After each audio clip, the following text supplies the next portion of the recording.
Happy Wednesday to you webheads, which means it's new comic book day. It's a beautiful morning here in Central Florida, and it's going to be a busy one at the comic shop this morning because Ultimate Spider-Man issue 2 comes out. People are going to be after that main cover, even though it's probably going to be sold out, the variants, and I just want to wish you a good luck on getting your copy of that comic book. What else do I pick up? Well, you'll find out in a second. Welcome to Spider Slayers Comic Book Haul, fans. This is episode 626, the video series where each and every week I share with you what I pick up at my LCS, which is Comic Central, located in the city of Sanford. So, guys, if you're ever in the Central Florida area, stop by, tell them Mike Spider Slayer sent you, and you will get a mysterious black bag filled with your comic books, and they'll give you that great customer service. Here we go, mysterious black bag. Heavy comic book week, highly anticipated, Ultimate Spider-Man. Did I get my copy? Did I get my share of those books? Well, you'll soon find out. But first, here's the stack. All right, so let's get started. Let's get started? Am I from Boston? Let's get started with this comic book haul. Kicking it off with Jeff Lemire's The Tenements. This is issue 9. Way out there book, man, with these people that live in this apartment building, and they've been brought together, and now they found themselves in hell, and now they got to find their way out. And then in this issue, they are on floor 2. I guess when you get to floor 1 and you get out of there, maybe you win. I don't know. It's like a video game. Way out there book, man. Artwork done by Andrea Sorrentino, but it's good. I really like it. All right. Then we have new number 1 this week, The Six Fingers. This is coming off of Ram V's book, The Hand, where we have this mysterious murderer, and it's all about this hand and these fingerprints, and that kind of, the murderer leaves his mark. And yeah, I guess these two books cross over with each other. So I'm curious to see what this one is really about and how much it does cross over. And this one will be discussed on Worthy Ones on Thursday. Not many new number 1s that I picked up this week. I think only 2. So I'm going to have to do a mix of, what I think might be worthy books or not worthy books. All right, then we have G.I. Joe, A Real American Hero. This is issue 304. Really fun book. I always reiterate that this is not tied into the Energon universe. This is continuing from all the way back from the 80s G.I. Joe comic book that went over to IDW, and now it's over to Image. Solid series, right? If you're just not looking to connect to the Energon universe for whatever reason, and you just want to read a G.I. Joe book, this is it right here, guys. Okay, then, speaking of more G.I. Joe, we got Cobra Commander. This is issue 2. This is a great comic book. First issue, you got to see a little bit of the origin story of where Cobra Commander came from, and we wound up seeing that he was hiding something, like in his lair or whatnot. I don't want to spoil that in case you haven't read it, but it's a really good book so far, and I can't wait to see how this story progresses. All right. And then we have the variant edition of Cobra Commander, a 1 in 25. Paid $13 for it. It's like the old school, when you bought the toys and you got the card in the background with the explosion. I thought this one was too good to pass up. Sweet ass cover right there. All right, and then we have the conclusion to Firepower. This is issue 30. This is a $5.99 comic. It is like a trade paperback, man. This thing has got a spine on there. It's been a while since we've seen an issue of Firepower. Overall, it's been a pretty good series. It started off really strong, and then I felt like Robert Kirkman obviously had other projects and other things come along the way, and I felt like this one got put on the back burner a little bit. And it's okay, though, because it's been a pretty good read overall. All right, and then probably one of the most anticipated indie books this week is Spawn issue 350. Probably a new jumping on point for a lot of readers if you haven't read Spawn. Also, Brett Booth is now doing the artwork on Spawn, so this was the perfect jumping on point because he did Gunslinger Spawn for the longest time. And look at the sick artwork there, man. Jessica Priest, woo, looking great. Oh my God, this thing is going to be so detailed. Just the artwork alone will sell this comic book. This one is a $4.99 book. It's also oversized. I'll probably talk about this one on Worthy One since it's a new jumping on point. All right, then we got Nightwing. For some reason, why do I always get 2 covers on Nightwing? I don't even know why, but Tom Taylor's ending his run on Nightwing, and I actually already read this book yesterday, and this is probably one of the best issues of Nightwing that I read in quite a while. This is just like a really emotional gut punch by the time you get to the end of the book. Great artwork here, and I liked it, so I definitely recommend this issue, and you probably want to read it going forward just to see where Nightwing ends up, right? Okay, then we have the continuation of the Joker Year 1 story. This is part 3. Not a fan of it, guys. You know that.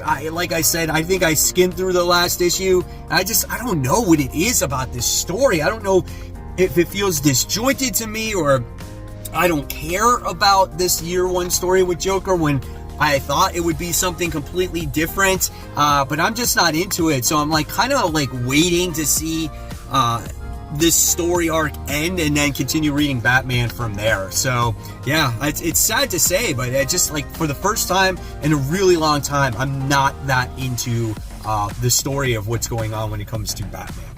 All right, and then we have from DC, we have Superman. This is issue 11. Lex Luthor Revenge Squad strikes. What's the Revenge Squad? So I guess this is a new jumping on point, maybe.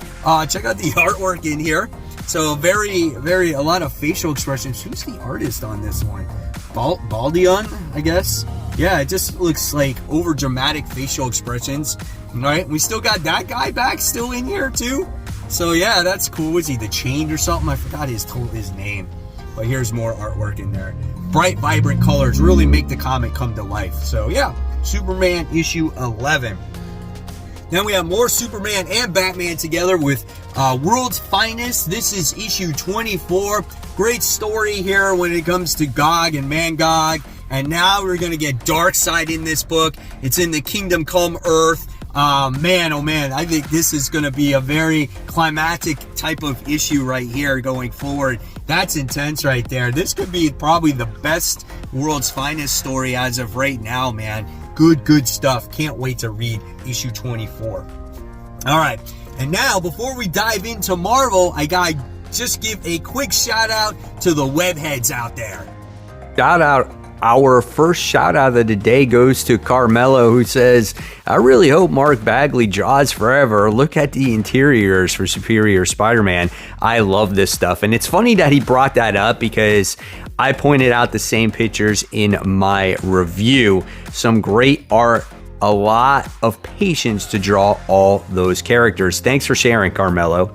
And then we have Jesus, who says, check out my Batman issues and my newest Batman statue. So he's showing off that Batman statue, that homage to that Batman issue. I totally forget the issue number that it is. And then he's got all these Spawn action figures in the background as well. Really cool. Thank you so much for sharing. And then we got my man Rick Scott, who said, wow, I had a great day at the flea market this weekend. Found a booth that had comics and found a small run of older Volume 1 Ghost Rider and some Hulk. Pretty cool stuff there, Rick. Which flea market did you go to? Because I don't know of any locally in Central Florida. So pretty cool stuff. All right, and then we have Jeffrey, who says, just a little President's Day shopping. Happy with the pickups. You know what? It seems like I missed out on Ultimate Spider-Man, the second print. So congratulations on you getting a copy and all the other stuff that you picked out as well. And if you guys want to also become part of the group, just head on over to Facebook. Search for the group called Comic Book Corner 2.0 Webheads Unite. And you just got to answer a couple questions, follow the group guidelines and rules. I will approve you. And once you do, guys, you will have access to a great community. It's absolutely for free. We talk about anything and anything when it comes to comics, our favorite stories, our favorite cover art, just all kinds of great stuff. And you never know when you could be shouted out on future New Comic Book Day hauls. So now on to those Marvel comics, and the first thing we're going to be talking about is the Sentry. This is issue 3. I don't know anybody else who's reading this really besides me, but I'm enjoying it, where we get this kind of like this asshole kid who's developed the powers of the Sentry, and really what it is, it's like, it's not just him, it's him and some random other kids, right? And so what happens is when they get these powers from the original Sentry who's supposedly dead, this kid winds up going to all the other people that acquired the powers and killed them so he can get more power, and he wants to be on the Avengers. So he's creating some rift between the Marvel Universe because he's doing the wrong thing to get what he wants. And in this issue, it looks like we're going to see more of the Avengers. We've seen some Misty Knight in this comic, and we've gotten to see some Jessica Jones as they're doing some detective work in here. So for me, this has been a pleasant surprise. Is it the best book ever? No, but it's definitely entertaining book, and it makes me want to read, the next issue every time it comes out. So yeah, the Sentry issue 3. All right, then we have the Hulk, the Incredible Hulk, I should say. This is issue 9. I like this little corner box. That's pretty sweet right there, right? And here we get a new story arc as we get to see which looks like the Incredible Hulk do battle against another, creature of the week. The artwork is different this time around. Who does the artwork in this particular issue? Let me see if I can find it. It is Daniel Earls. He's the guest artist on this one. Here we get to see a grotesque transformation, and I want to see a little bit more story in this book, right? We've gotten to see Hulk battle a lot of creatures. All we know is that he's trying to find the leader of all the monsters, and he's been given this ultimatum: give up the Hulk persona or you're gonna die.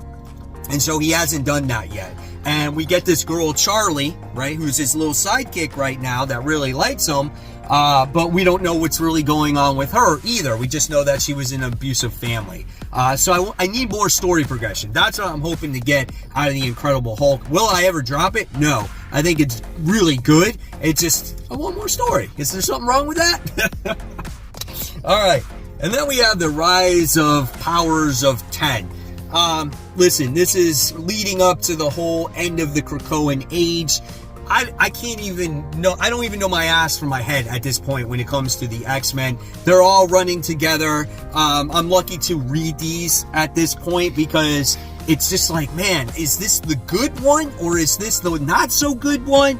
And it's all over the place. It's so convoluted, but I know, like, at this point in time, Professor Xavier looks like he's going to Rasputin the Fourth to help him on his mission to defeat Moira McTaggart before she gets her mutant gene of resurrection, right? And so if they can destroy her before that happens, then this whole Krakoan thing, I don't think even happens. So yeah, there's just a lot of stuff. There's multiple Mr. Sinisters. There's just a lot. There's time travel, and it just gets too over my head for me. So yeah, there's that if you want to read it. All right, and then we got Spider-Woman. This is tied to the gang war. This is issue 4. I didn't get the main cover, but I got the 2 variant covers because when I was a kid, man, I loved Julia Carpenter Spider-Woman in her black and white costume. And these 2 covers are absolutely stunning. It's the old series, which I've never read the old series. I can't even find the series ever. And then we got this one right here. So these ones are actually really good. But let's check out the artwork inside. In the last issue, we got a huge revelation of what happened to her son. I don't want to really spoil that, but here's the artwork inside. And it's been good. And I think it's going to get better. Like I said, once Gang War is over, I think this is the last part to it. And it looks like in the next issue, she's teaming up with Spider-Boy. So speaking of Spider-Boy, we have Spider-Boy. This is issue 4. It's been a good book, man. And in this issue, it looks like he's teaming up with Miles Morales. I like how this book is catered to a younger audience, but if you like the Spider characters and you're a fan of comic books, you might actually like this comic, you know? And I think we're going to dive a little bit more into his origin story as time goes along. It's been fun. It's been entertaining. And I can honestly tell you, it's been better than The Amazing Spider-Man at this point. All right. So speaking of more Spider books, guys, it's Spider from here. We got Spider-Verse, Edge of Spider-Verse. Once again, issue 1, we're introduced to Weapon 8. So it's like, I don't know, he looks like Cyclops, doesn't he? He doesn't look like a Wolverine, but he's a spider. And then we get the return of Spider-Bite. And Spider-Bite was actually in the Spider-Man movie, or the Edge of, or what the hell, Across the Spider-Verse, whatever it's called. But yeah, here's the interior artwork right there. So we got Weapon X going on in this comic, and obviously there's going to be multiple stories, multiple spiders going forward when it comes to the Edge of Spider-Verse. I feel Marvel feels like, hey, you know what? Why not do one every year and see what spider sticks this year? And now our spider world is going to be bigger than ever. I had to get this variant though, this 97 variant with Mayday on it. That's absolutely stunning, paying homage to the introduction or What If Spider-Girl or something like that. I don't even remember.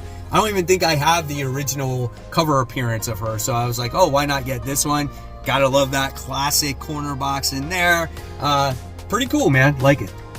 And then, why not get the foil of the week, right? Edge of Spider-Verse, issue 1. Got that foil, $10.99. Why not? All right, and then the Amazing Spider-Man book that I picked up this week was the facsimile of 253. It's going to be Murder When Spidey Faces the Rose. So if you guys never read this issue before, go to your shop today, pick this one up. We got the old school ads in there. You know, comics were classic back then. Look at that. Check out Cocoa Puffs. Oh, Cookie Crisp. Yep. So, yep, that's the way it looked back then, man. Can't replace those old school comics ever. As much as I like new comics, there's nothing better than old school. It's so classic, bro. Look at that. Oh, yes. All right. Now, I went to the shop. I was the first one there. I got lucky this week, and I scored. I got my Ultimate Spider-Man issue 2. So here we go, right? Looks like the Green Goblin's on the cover. Let's check out some of the interior artwork. I'm going to show you right here. And I'm not going to show you anything else because I don't want to spoil anything. I want you to get that full enjoyment out of this comic book because I know when it comes to Kahedo's artwork, bro, you're going to love this book and you're going to love what's inside. You're going to love it. Just in the 2 pages I saw. So with that, I wound up getting another copy. Last time I only got 1 copy. This time I was allowed to get 2, and I got 2, so I have a reader copy and then a copy to put away. Okay? And then, yes, I got some variants this time. So I got this one right here. I got the Face It Tigress, you hit the jackpot variant. Now, I say that I got it this time. Last time I had it on my FOC, so I was able to get some of those variants. This time they had them at the actual shop, and I didn't put these on my FOC, right? So, and then the other variants are not always guaranteed. It depends what they order. So I got that one. And then I wound up getting this one. This one's a great cover here with the reflection of Harry on there. So that's awesome. Really great cover. And then I was the only one for sure. I know for sure that I got this cover at my shop. This is the 1 in 25 of Ultimate Spider-Man issue 2. I got it for $20, and it was the only copy that they had. So I was like, yes, I scored. Not like Ultimate Black Panther where I missed out and only got 1 copy of the main cover. So there we go. And I'm not looking to sell these guys. I'm just looking to have them in my collection because I love having, you know, really popular comics in my comic collection. So there you have it.